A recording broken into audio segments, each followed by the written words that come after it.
Hello दोस्तों, welcome free circuit lab में आपको स्वागत करता हूं। दोस्तों आज हम बात करेंगे एसएमपीएस कैसे काम करती है। तो ये है 12 वोल्ट 10 एम्पियर की एक एसएमपीएस। तो इसको आज हम खोलेंगे और इसके अंदर की कंपोनेंट्स देखेंगे और ये कैसे काम करता है इसके बारे में थोड़ा सा ज्ञान लेंगे एक शॉर्ट वीडियो के अंदर। तो भाई साहब, इसको खोलने से आपको ऐसा कुछ नज़ारा मिलता है। तो इसमें हम देखते हैं कहाँ से इनपुट हो रहा है करंट और कहाँ से आउटपुट हो रहा है और बीच बीच में कौन कौन सी स्टेज में ये जा रही है। और इसका एक ब्लॉक डायग्राम भी मैं तैयार किया, इसको देख के आपको दिखा देता हूँ कि कैसे ये काम करती है। 220 वोल्टेज का जो मेन इनपुट है वो इन दोनों पॉइंट में आ रही है। ये है ग्राउंड, ओके। और ग्राउंड के बाद ये जो 4 है इनमें से 2 प्लस की और 2 माइनस की, क्योंकि ये हाई एम्पियर की एसएमपीएस है तो डबल डबल कनेक्शन दिया गया है तार निकलने के लिए। अब दोस्तों बात करते हैं, जो 220 वोल्ट की लाइन है वो पहले ही जाती है एक फ्यूज में। तो इस फ्यूज में क्या होता है, वो अगर इस सर्किट में कोई भी प्रॉब्लम हुआ, शॉर्ट हो गया, तो ये फ्यूज उड़ के इस सर्किट को बचाएगा, मतलब कोई हादसा नहीं होगा इससे। तो इसमें आग नहीं पकड़ेगी अगर कहीं से शॉर्ट हुआ। और उसके बाद है ये एक लाइन जा रहा है एक एनटीसी थर्मिस्टर में। तो इसका नाम होता है नेगेटिव टेम्परेचर कोएफिशिएंट थर्मिस्टर। तो ये थर्मिस्टर क्या करती है, जब पहली बार आप इसको पावर दे रहे हैं तब जो ये कैपेसिटर चार्ज होगा 220 वोल्ट मेन से इस डायोड के अंदर से, तब ये करंट को लिमिट करेगा। नहीं तो ये कैपेसिटर बहुत ज़्यादा हाई करंट खींचेगा और जिस स्विच से आपने उस डिवाइस को पावर दे रहे हैं उस स्विच के अंदर फायरिंग होगा। तो उसको रोकने के लिए इस एनटीसी थर्मिस्टर को दिया जाता है। उसके बाद है एक इंटरफेरेंस कैपेसिटर। तो ये जो कैपेसिटर है इस साइड में जो फ्रीक्वेंसी बनती है, मतलब बहुत हाई फ्रीक्वेंसी में करंट लेता है छोड़ता है, तो वो जो फ्रीक्वेंसी है वो वापस इस लाइन में ना जाए, इसलिए इस कैपेसिटर और इस इंडक्टर को दिया जाता है ताकि इसका फ्रीक्वेंसी जो है इसके अंदर ही रहे, दूसरा कोई कंपोनेंट में ये इफेक्ट नहीं करेगा, मतलब पावर लाइन में वो असर नहीं डालेगा। और ये जो रजिस्टर दिख रहा है ये इस कैपेसिटर को डिस्चार्ज करने के लिए, जब आप इसको यूज नहीं करेंगे तो ओवर टाइम इसको ये डिस्चार्ज करेगा। उसके बाद ये जो कॉइल है इसको बोलते हैं कॉमन मोड चोक। तो ये होता है आपका इंटरफेरेंस सप्रेशन के लिए, मतलब फ्रीक्वेंसी जो है उसको रोकने के लिए। और इस साइड से भी कोई अगर नॉइज आ रहा है उसको ये फिल्टर करता है। उसके बाद 4 डायोड है, ये है ब्रिज रेक्टिफायर। ब्रिज रेक्टिफायर क्या करती है, एसी को डीसी बनाती है। उसके बाद यहाँ पर 310 वोल्ट डीसी बन जाती है। तो ये होता है 220 वोल्ट इनपुट एसी और डीसी में 310 वोल्ट बनती है।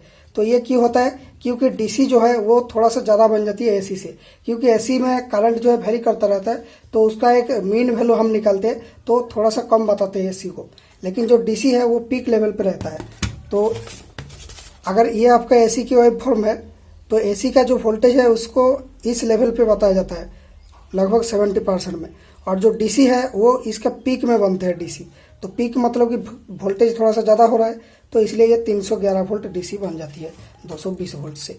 तो वो डीसी जो है इस कैपेसिटर में स्टोर होती है और आगे इस सर्किट में ये एक PWM फ्रीक्वेंसी सिग्नल जनरेट होती है और वो सिग्नल इस ट्रांजिस्टर की मतलब गेट में जाती है। ये है मॉसफेट ट्रांजिस्टर और इसका गेट से जो ये सिग्नल एम्पलीफाई होकर इस ट्रांसफार्मर को ये चलाता है।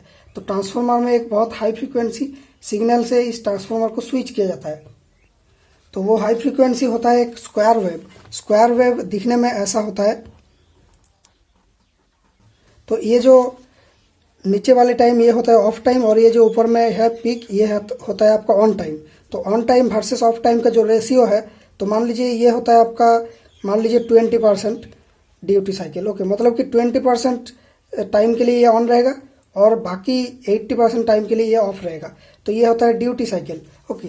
तो इस ट्रांसफार्मर में भी ऐसा ही होता है, 20% टाइम के लिए मान लीजिए ये ऑन हुआ है, उसके बाद 80% टाइम के लिए ऑफ रहेगा, ओके।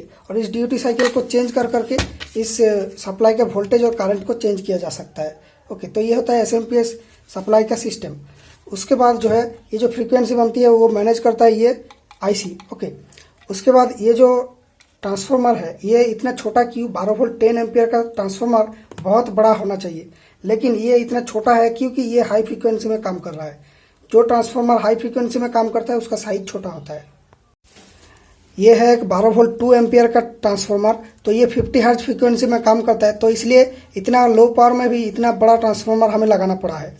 तो यहीं पे एसएमपीएस जीत जाता है उस लीनियर पावर सप्लाई से, इसलिए इसका ट्रांसफार्मर छोटा है और इसका कोर में आयरन नहीं रहता है, ये एक फेराइट मटेरियल रहता है, इसलिए इसमें लॉस कम होती है और ये हीट कम होता है और हाई एम्पियर की सप्लाई दे पाता है। तो इस ट्रांसफार्मर की सेकेंडरी में ये लो वोल्टेज होने के बाद ये जाती है एक डायोड में। तो वो डायोड यहाँ पे नहीं दिख रहा है क्योंकि वो डायोड यहाँ पे लगा हुआ रहता है, ओके। दूसरा सप्लाई में आपको इस तरह के डायोड मिल सकता है और इस सप्लाई में ये ट्रांजिस्टर जैसा दिखने वाला डायोड है क्योंकि ये होता है बहुत हाई एम्पियर की सप्लाई।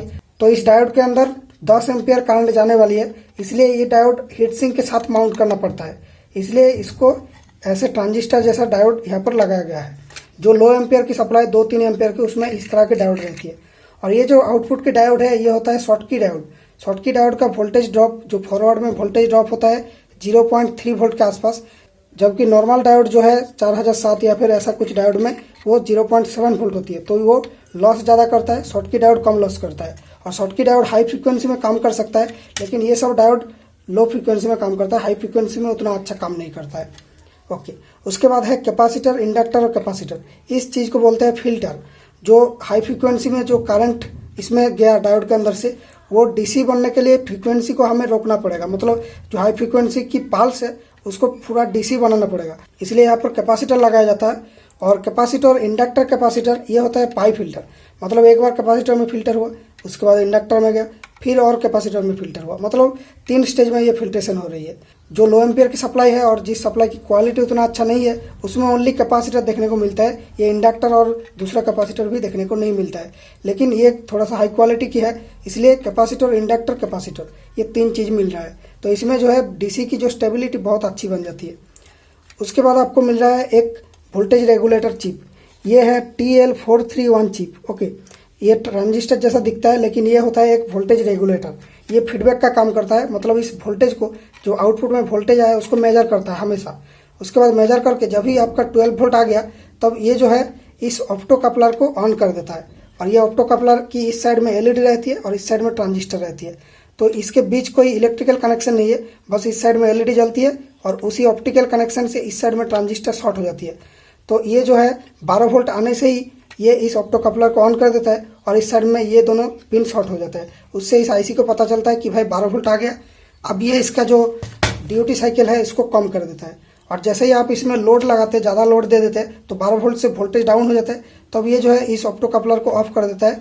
तब ये इसका ड्यूटी साइकिल को बढ़ा देता है, मतलब हाई पावर देने के लिए। तो ये ज़्यादा टाइम के लिए ट्रांजिस्टर ऑन रहता है और कम टाइम के लिए ऑफ रहता है। तो इस तरह से ये रेगुलेशन होती है। मतलब ये जो है आपका फीडबैक बन रहा है। यहाँ पे जो आउटपुट में वोल्टेज जो है उसको ये कॉन्स्टेंटली मॉनिटर करता है। अगर वोल्टेज कम हो गया या फिर करंट ज़्यादा चाहिए, तब ये इसका ड्यूटी साइकिल को बढ़ा देता है। तो इस तरह से SMPS काम करती है। और यहाँ पर जो एक आपको नॉब मिलता है, इसको आप घुमा के थोड़ा सा वोल्टेज सेटिंग कर सकते हैं। वोल्टेज सेटिंग का मतलब 2-3 वोल्ट ही आप सेट कर सकते हैं। जैसे 11 वोल्ट से आप 13 वोल्ट तक इसमें सेट कर सकते हैं। तो अगर आपका सर्किट को पूरा 12 वोल्ट ही एक्यूरेट चाहिए, तो आप इसको घुमा घुमा के 12 वोल्ट में एक्यूरेट सेट कर सकते हैं।